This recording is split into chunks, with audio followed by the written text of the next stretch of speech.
আজ আমরা যে কাবার দিকে মুখ করে নামাজ পড়ি, যে কাবাকে দেখার জন্য সারা পৃথিবীর মুসলমানের হৃদয় ছুটে যায়, এক সময় সেই কাবার চারপাশে ছিল ৩৬০টি মূর্তি। কিভাবে আল্লাহর ইবাদতের জন্য নির্মিত এই পবিত্র ঘর মূর্তিতে ঘিরে গেল, আজকের ভিডিওতে আমরা জানবো। রাসূলুল্লাহ সাল্লাল্লাহু আলাইহি ওয়াসাল্লাম যখন মক্কার মাটিতে জন্ম নিলেন, তার আগে আরব সমাজ কেমন ছিল, তখন মক্কার মানুষ কি বিশ্বাস করত, আর কিভাবে সেই অন্ধকার সমাজে তাওহীদের আলো ছড়িয়ে পড়ল। ভিডিওটা শেষ পর্যন্ত দেখবেন, আর এই চ্যানেলের ভিডিও প্রথম দেখলে সাবস্ক্রাইব করে পাশে থাকবেন। চলুন ফিরে যাই সেই সময়ের মক্কায়। আজ থেকে প্রায় ১৪৫০ বছর আগে মক্কার সবচেয়ে গুরুত্বপূর্ণ জায়গা কাবা। কাবা কোনো সাধারণ ঘর নয়, এটি আল্লাহর ইবাদতের জন্য নির্ধারিত পবিত্র ঘর। আল্লাহ তাআলা কুরআনে জানিয়েছেন, হযরত ইব্রাহিম আলাইহিস সালাম ও হযরত ইসমাইল আলাইহিস সালাম কাবার ভিত্তি উঁচু করছিলেন এবং আল্লাহর কাছে দোয়া করছিলেন, হে আমাদের রব, আমাদের পক্ষ থেকে এটা কবুল করুন। সূরা আল বাকারা আয়াত নম্বর ১২৭। কিন্তু সময়ের সঙ্গে সঙ্গে মানুষের মধ্যে পরিবর্তন আসতে শুরু করলো। তারা ধীরে ধীরে এক আল্লাহর ইবাদত থেকে দূরে সরে গেল। সহিহ হাদিসে আমর ইবনে লুহাইয়ের কথা এসেছে, রাসূলুল্লাহ সাল্লাল্লাহু আলাইহি ওয়াসাল্লাম জানিয়েছেন, তিনি এমন একজন ব্যক্তি ছিলেন যিনি ইব্রাহিম আলাইহিস সালামের দিনের মধ্যে পরিবর্তন এনে মূর্তি পূজার ভূমিকা রাখছিলেন। এরপর কি হলো জানেন? ধীরে ধীরে মুশরিকদের মধ্যে এমন বিশ্বাস তৈরি হলো যে এসব উপাস্য তাদের আল্লাহর নিকটবর্তী করে দেবে। মুশরিক মানে হলো যারা আল্লাহকে বিশ্বাস করত কিন্তু পাশাপাশি মূর্তিকে উপাসনা করত। কুরআনে তাদের বক্তব্য এসেছে, আমরা তো তাদের ইবাদত করি শুধু এজন্য যে তারা আমাদের আল্লাহর নিকটবর্তী করে দেবে। আমরা তো তাদের ইবাদত করি। এখানে আমরা বলতে সেই সময়ের মুশরিক মানুষদের বোঝানো হয়েছে। তাদের ইবাদত বলতে মূর্তির কথা বলা হয়েছে। এভাবে মক্কায় শিরক ও মূর্তি পূজা ব্যাপকভাবে ছড়িয়ে পড়ে।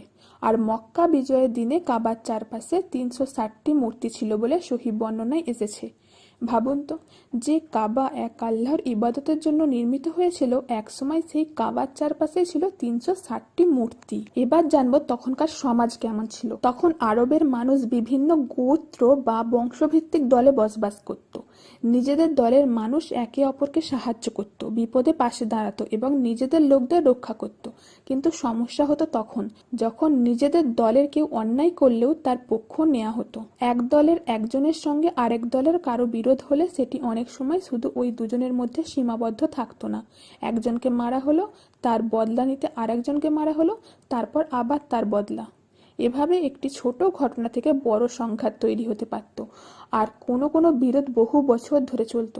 তখন নিজের বংশ, পরিবার ও দলের প্রতি আনুগত্য অনেক সময় সত্য ও ন্যায়ের চেয়েও বড় হয়ে দাঁড়াতো। শুধু গোত্রীয় সংঘাতই নয়, তখনকার সমাজে আরও কিছু ভয়াবহ সামাজিক সমস্যাও ছিল। তার মধ্যে একটি ছিল কন্যা সন্তানকে অবহেলা ও অপমান করা মানসিকতা।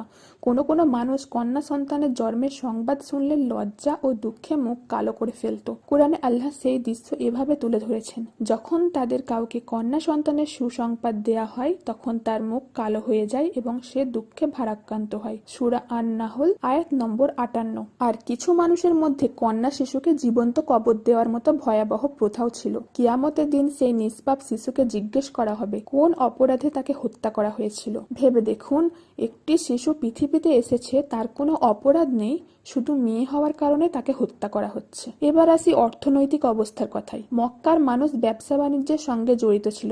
তারা দূর দূরান্তে ব্যবসা করতে যেত, কিন্তু সেই সমাজে ঋণ ও সুদের বিভিন্ন লেনদেনও প্রচলিত ছিল। ফলে ঋণগ্রস্ত মানুষ অনেক সময় আরো বেশি আর্থিক চাপে পড়ে যেত। অর্থাৎ সমাজের সমস্যাগুলো শুধু বিশ্বাস বা সামাজিক আচরণের মধ্যে সীমাবদ্ধ ছিল না, অর্থনৈতিক ক্ষেত্রেও নানা ধরনের অন্যায় ও শোষণ ছিল। এই সময়টাকেই ইসলামের ইতিহাসে জাহিলিয়াতের যুগ বলা হয়। জাহিলিয়াত মানে শুধু মানুষ লেখাপড়া জানত না এমন নয়, বরং মানুষ আল্লাহর হিদায়াত থেকে অনেক দূরে চলে গিয়েছিল। শিরক ছিল, অন্যায় ছিল, বংশ ও দল নিয়ে অহংকার ছিল, দুর্বল মানুষের উপর জুলুম ছিল। তবে এর অর্থ এই নয় যে সেই সমাজে সবাই সব দিক থেকে খারাপ ছিল। তাদের মধ্যে সাহস, অতিথিপরায়ণতা, দানশীলতা, কথা রাখার মতো অনেক ভালো গুণও ছিল। কিন্তু সেই ভালো গুণগুলোর পাশাপাশি সমাজে অনেক অন্যায়ও ছড়িয়ে পড়েছিল। আর এমন এক সময়ে জন্ম নিলেন আমাদের নবীজি সাল্লাল্লাহু আলাইহি ওয়াসাল্লাম। একদিকে কাবা মূর্তিতে ঘেরা, অন্যদিকে সমাজে গোত্রীয় পক্ষপাত, কোথাও কন্যা শিশুর প্রতি নিষ্ঠুরতা, আবার কোথাও অর্থনৈতিক অন্যায়। এমন এক পরিবেশেই আল্লাহ তাআলা পৃথিবীর জন্য রহমত হিসেবে পাঠালেন আমাদের প্রিয় নবী হযরত মুহাম্মদ সাল্লাল্লাহু আলাইহি ওয়াসাল্লামকে। তিনি মানুষকে ডাকলেন এক আল্লাহর দিকে, তাওহীদের দিকে। এটাই ছিল নবীজি সাল্লাল্লাহু আলাইহি ওয়াসাল্লামের আগমনের আগে মক্কা ও আরব সমাজের একটি সংক্ষিপ্ত চিত্র। পরবর্তী সময়ে কিভাবে সেই অন্ধকার সমাজে তাওহীদের আলো ছড়িয়ে পড়ল, কিভাবে রাসূলুল্লাহ সাল্লাল্লাহু আলাইহি ওয়াসাল্লাম মানুষকে এক আল্লাহর দিকে ডাকলেন, আর কিভাবে ধীরে ধীরে বদলে গেল মক্কার সেই সমাজ, সেটা জানবো আমাদের পরবর্তী পর্বে ইনশাআল্লাহ। আজকের ভিডিও এখানেই শেষ করছি। আল্লাহ আমাদের সবাইকে সত্যকে বুঝে তার উপর আমল করার এবং আমাদের প্রিয় নবী হযরত মুহাম্মদ সাল্লাল্লাহু আলাইহি ওয়াসাল্লামের সুন্নাহ অনুযায়ী জীবন গড়ার তৌফিক দিন। আমিন। ভিডিওটি ভালো লাগলে লাইক করবেন, আপনার মতামত কমেন্টে জানাবেন, আর এমন আরো ভিডিও পেতে চ্যানেলটি সাবস্ক্রাইব করতে ভুলবেন না।